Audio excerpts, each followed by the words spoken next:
Hello, hello. I do not have internet service, so I have to record this on my phone. This is not the most flattering. I get a little self-conscious recording from this angle because of my goofy smile, but oh well, it's not going to stop me from yapping. Anyway, I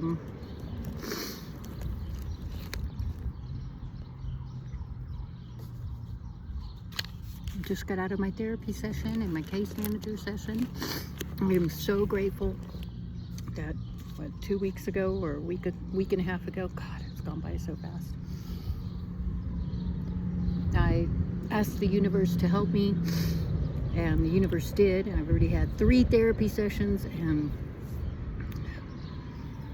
it's good because I'm going through another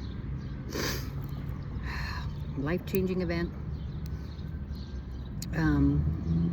And I have never been so calm or so unworried about where I'm going to live or what I'm going to do, because I just have so much faith that as long as I keep doing the next right thing, as long as I keep that everything's going to work out. And it has. So far, I'm learning every day. I'm processing.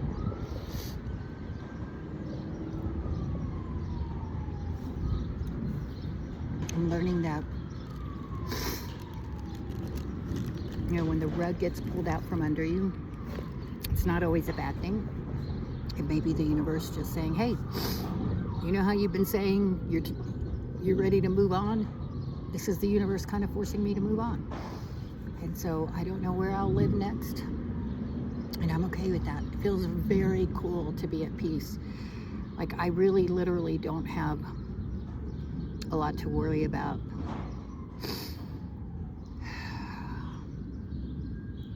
I haven't collected a lot of stuff. I have a twin bed and a dresser drawer that my brother gave to me, and I can leave that at the house that I was in. I can go into a homeless shelter if I need to. I will be fine. Or who knows? Who knows? Maybe somehow, somewhere, I'll be able to have my own place with Pancho. That would be so fucking awesome. So universe, if you're listening to me, please,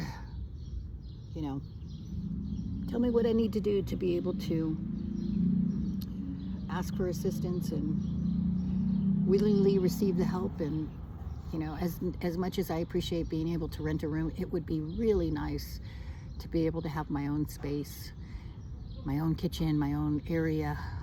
I don't think it's too much to ask for the universe now, even though I'm not working yet. I mean, I am working every fucking day. I spend hours doing the inner shadow work, working the Earth Angel Project, and to people, just because it doesn't make money yet, or it doesn't, people don't understand it or don't see it, it doesn't mean that I'm not working. It doesn't mean that it's not the most important work of my life, because it's kept me sober and it's kept me alive. And I am fucking grateful for that. So fucking grateful for that. Oh, please don't bite me, please. I don't want to sting. There's a wasp around me. They've been getting the other kids lately. Oh well. So, yeah, I talked to my therapist today and told her a little bit about the Earth Angel Project. I even told her about the Evil Cabal a little bit, and I said, and I know it's fictional, and but it's a way to process my drama and use my creativity. But it's also helped me dig into,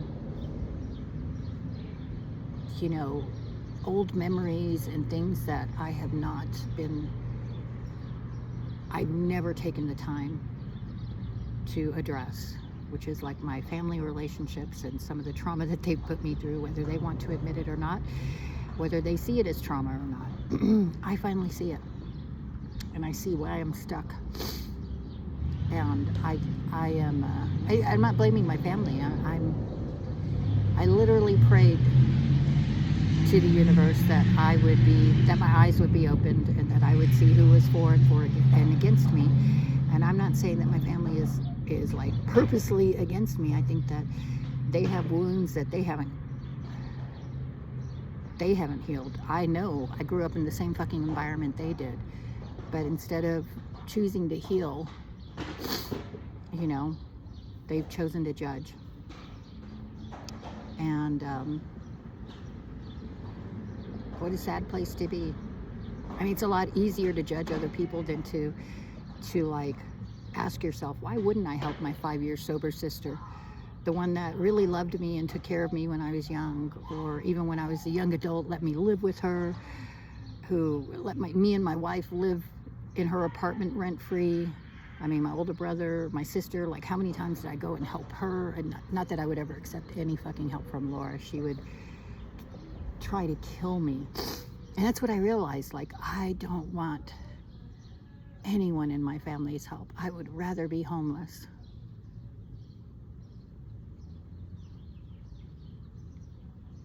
And that's not even an option for me. Not that they would ever care, or, you know, that would make them feel bad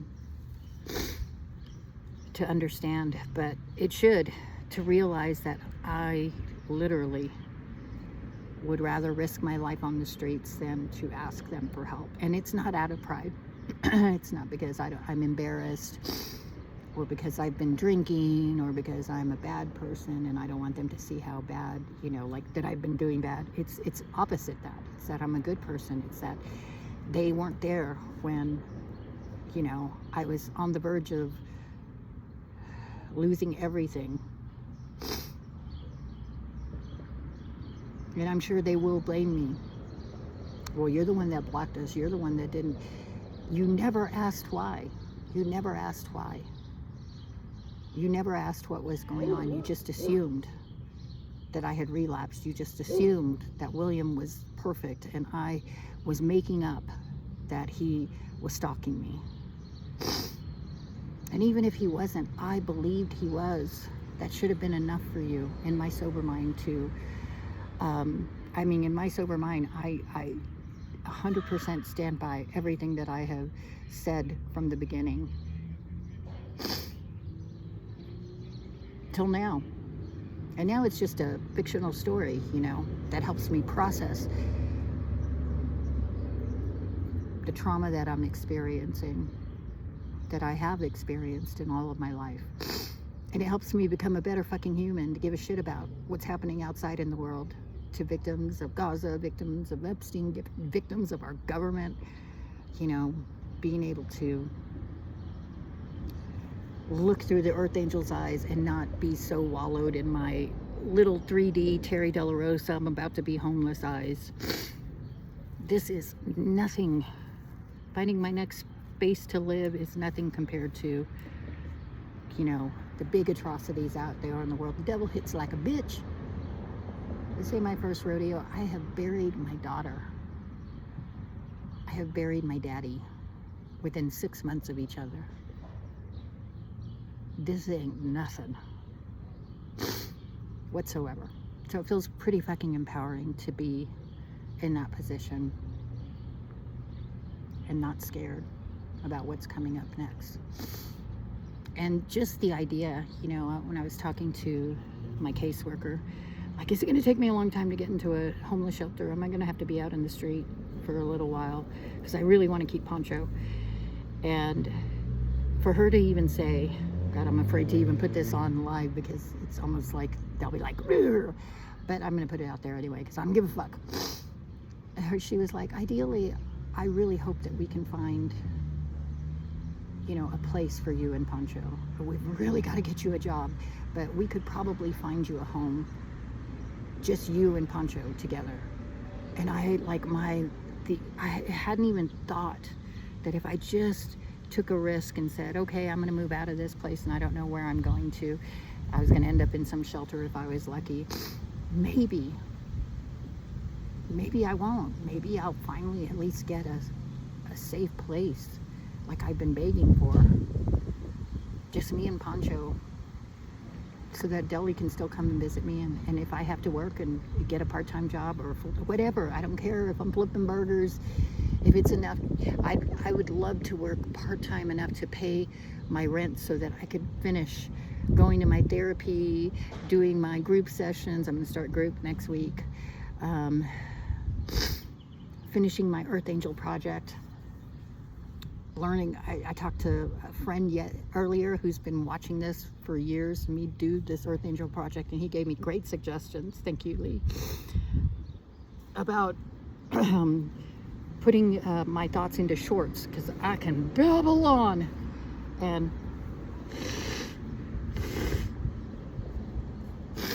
And he's right. Like, I found that when I was talking to my case manager about, you know, even like my ideas of who Jesus would be, and if he came here to earth, he'd be talking to the Mormon prophet and being like, bitch, you lie. I would not be okay with you hoarding $400 billion. I would not be okay with you requiring 10% of your fucking income in order to enter the kingdom of God. Liars! Christ is here, bitches. The kingdom is in here. You are a scam, just like Joseph Smith was. You know, so maybe I'll start doing that.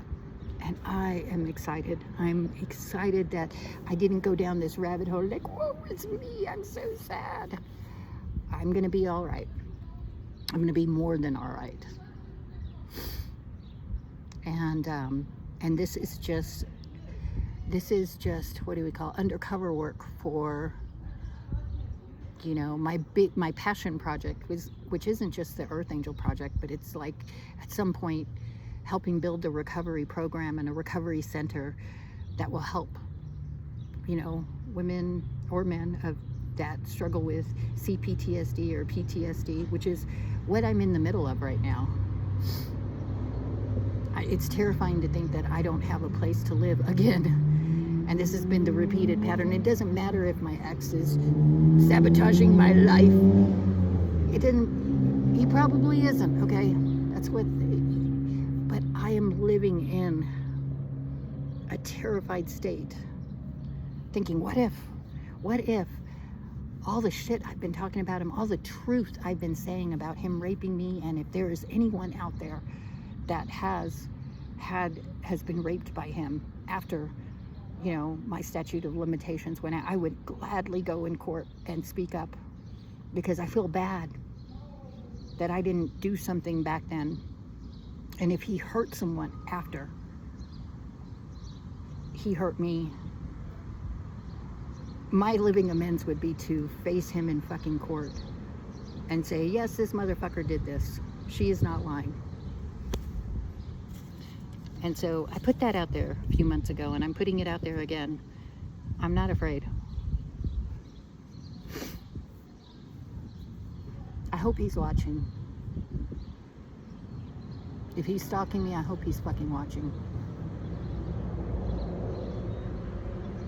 And if he's not, I am ready to release this shadow that scares me, or not even scares me, that this shadow, that this cloud that has seemed to follow me the last fucking 2-3 decades with him in my life. I'm ready to face that demon head on. If that motherfucker ever showed up in my life again, randomly, first of all, it would prove that he really is stalking me. And second of all, I would love to just call that motherfucker out and tell him the truth. How would never, ever, evil cabal or not, whether he worked with my family or not, he's gonna lie anyway, but that didn't even have to be true. Just why? Why would I ever allow someone like you back into my life? I see who you are. You have shown me time and time again who you are. I would never. I would rather be homeless than ever reach out to you. Same goes with my family. Same goes with my mom. And I have been homeless. I have lived out of my car rather than move in with my mom or stay with my mom. I will never, ever go back to that. I would rather risk freezing in my car than have to, or frying out in the hot sun with, you know, than ever have to go back or ask my family for help. The only one I would have asked for help, and I did last year, was my little brother, and he treated me like shit. And I don't care what people say. They're like, you should just be grateful that he takes care of your daughter. No, you have no idea how shitty he treated me.